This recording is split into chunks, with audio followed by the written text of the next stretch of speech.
Friends from the media, good afternoon. Welcome to today's press conference. First, I'll release a piece of information.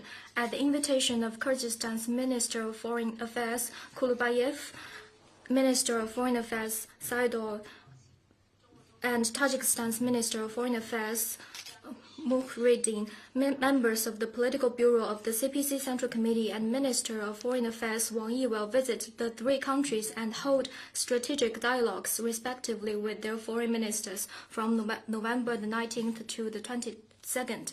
Now the floor is open to questions. China announced that Foreign Minister Wang Yi will visit Kyrgyzstan, Uzbekistan, and Tajikistan and hold strategic dialogue with his counterparts in the three countries respectively. Could you share with us the background of the visits? What does China expect to achieve? Kyrgyzstan, Uzbekistan, and Tajikistan are China's friendly neighbors and comprehensive strategic partners.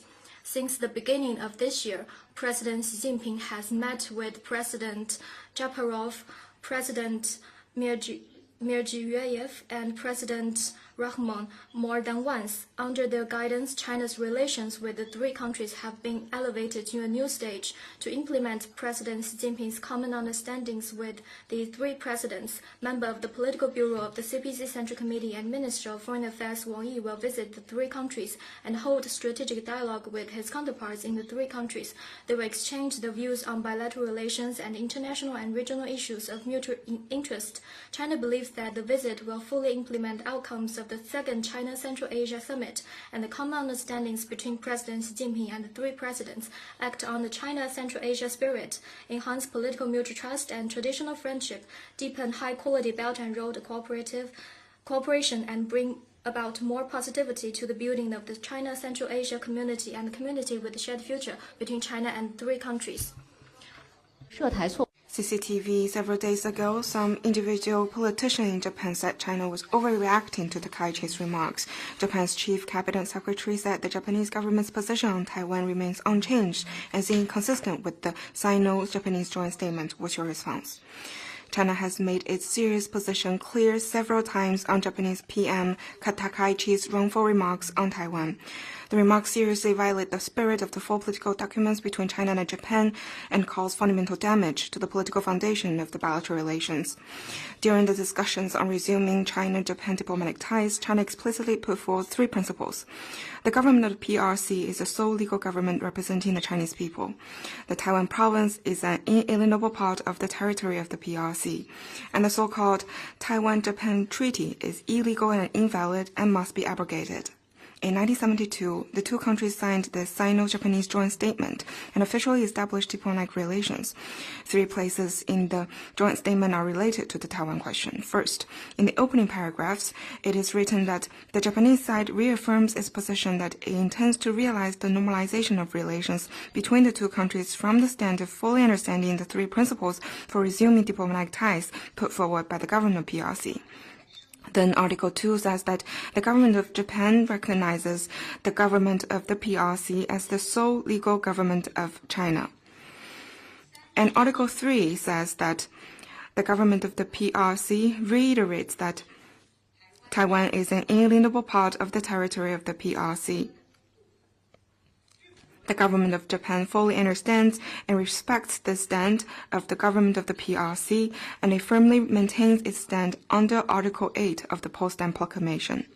In 1978, the two countries signed the Treaty of Peace and Friendship between China and Japan, which explicitly stated that the Sino-Japanese Joint Statement constitutes the basis for the relations of peace and friendship between the two countries, and that the principles set out in that statement should be strictly observed.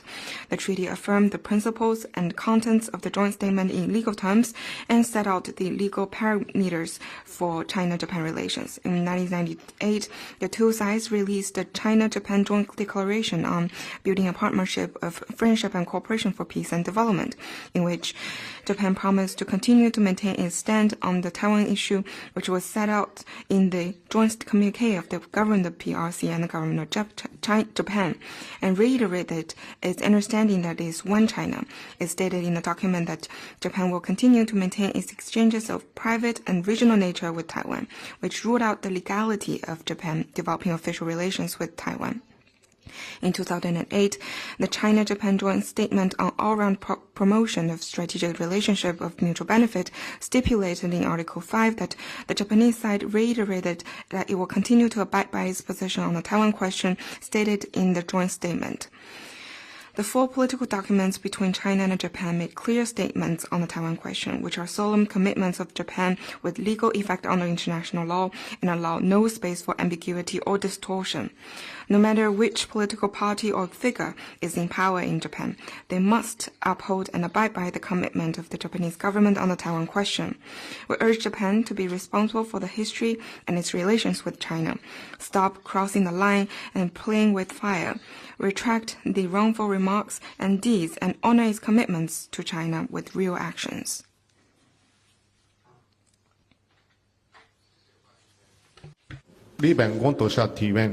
Kyoto News. It's reported that Masaki Kanai, DG on Asia and Oceania of Japan's Ministry of Foreign Affairs, visited China today for expected consultations with China on Prime Minister Takaichi's remarks on Taiwan.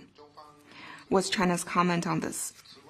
Besides, the Chinese government in recent months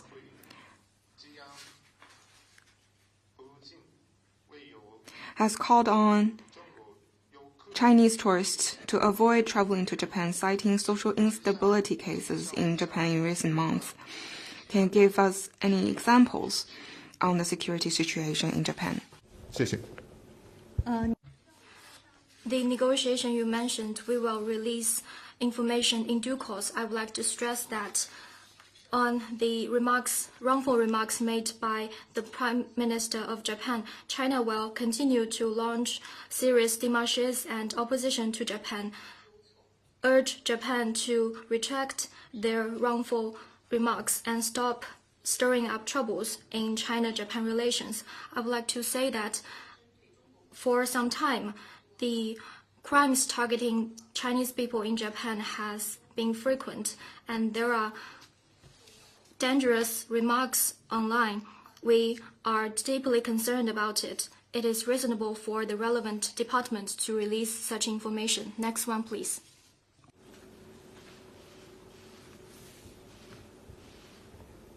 TV Asahi. The release of the results of an opinion poll conducted in China and Japan, as well as the Beijing-Tokyo Forum, have been postponed as required by the Chinese side. How does your ministry view the significance of the survey and the forum, and any comment for the delays? As for the joint investigation, I would like to say that the wrongful provocative remarks made by Japanese Prime Minister hurts the atmosphere of the China-Japan exchanges, and the conditions for the investigation has been changed. We need to consider the timing for the release, and the responsibility lies in the wrongful remarks made by the leader of Japan. And the delay is the decision made by the organizer. Next one, please. From Sharp News, Syria. 沙特东方电视台。今天叙利亚外长访华，中方能否介绍访华的细节以及预期的成果？ The Foreign Minister of Syrian Interim Government, al-Shibani, is visiting in China. This morning, Foreign Minister Wang Yi had a meeting with him. He stressed that both China and Syria have vast common interests and are developing countries. We uphold the friendly relations with Syria towards all Syrian people, and we will continue to uphold the principles of non-interference in internal affairs and turn the bilateral relations back on the right track. Foreign Minister Wang Yi said that Syria should avoid any entities to use the territory of Syria to conduct any activities that undermine China's national security, sovereignty, and interests. Foreign Minister Wang Yi also said that next year marks the 70th anniversary of the diplomatic ties between the two countries. The two countries should restore the exchanges at all levels, and we welcome the participation of Syria in many multilateral frameworks. After the meeting, the two sides released the joint statement, and you may stay tuned for further information. Next one, please. ABC 澳大利亚广播公司，澳大利亚的很多学校发现中国产的砂彩产品可能受到了石棉的污染，因此被勒令停课。外交部对这一问题有什么样的回应？是否进行了调查？是否将会更改规定来禁止石棉材料出口？ I'm not aware of what you just mentioned. First, the most important thing is to find out the truth. Next one, please. 记者提问。 TV Asahi. Departments in China issued notices reminding Chinese citizens to be cautious or avoid traveling to Japan, posing a negative impact on Chinese people and people-to-people exchanges between the two countries, was China's comment. The Prime Minister of Japan made wrongful remarks which hurts the sentiments of the Chinese people and also undermine the atmosphere of exchanges between Chinese and Japanese people.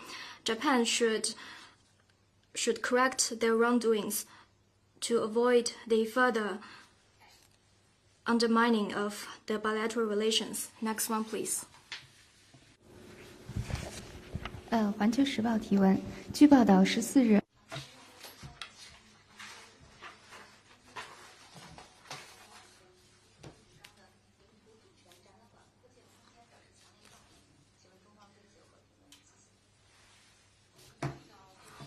We noted relevant reports on the issue. The recent unjustified remarks and actions from Japan have caused alarm, condemnation, and protests from its neighboring countries.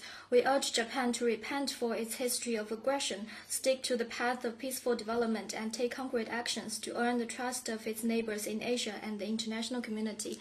Next one, please. follow up on 追问关于日本外交部的高官即将访华的问题，王毅外长会否与该外交官进行会面？李强总理在 G20 峰会上会否同高市早苗会面？ As for the first question, currently I do not have information to offer. And on your second question, Premier Li Qiang now does not have plan of meeting Japanese Prime Minister. Next one, please.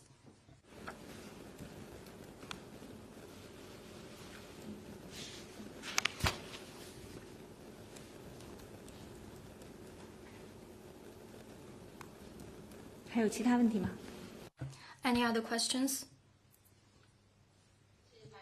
中华卫视的记者，据报道，日前 It's reported that recently 2 Chinese fishing ships overturned in the relevant waters of the ROK and caused personal casualties, and the ROK Coast Guard also went to the site to conduct rescue.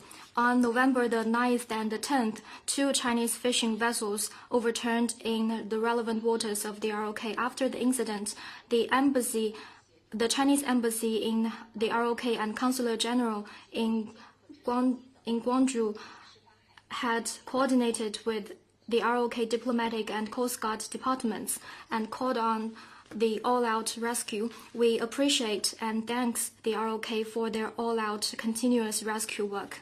Next one, please. I just wanted to ask on 关于美方的军队人员进行的表态，在周三的时候，美方的海军上将称，美方希望韩国部署最新批准的核动力潜艇来对抗中方，并称这是一个非常关键的扩张的一个行为。中方对此有何评论？中方已经多次 China has repeatedly clarified its position on this issue. We hope that the US and the ROK can handle this issue with prudence. Next one, please.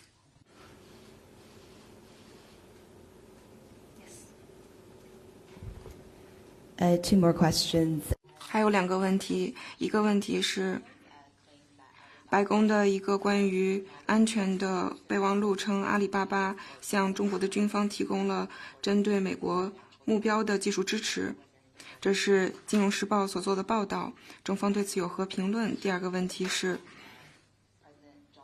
美国总统特朗普称，参议院有关于制裁与俄罗斯有商业往来的国家的立案，并称这对他来说是没问题的，中方对此有何评论？ On your first question, the relevant enterprise has responded to this. I would like to say that the Chinese government attaches great importance protecting data privacy and security in accordance with the law. We have never and will never ask enterprises to collect or store data in illegal way.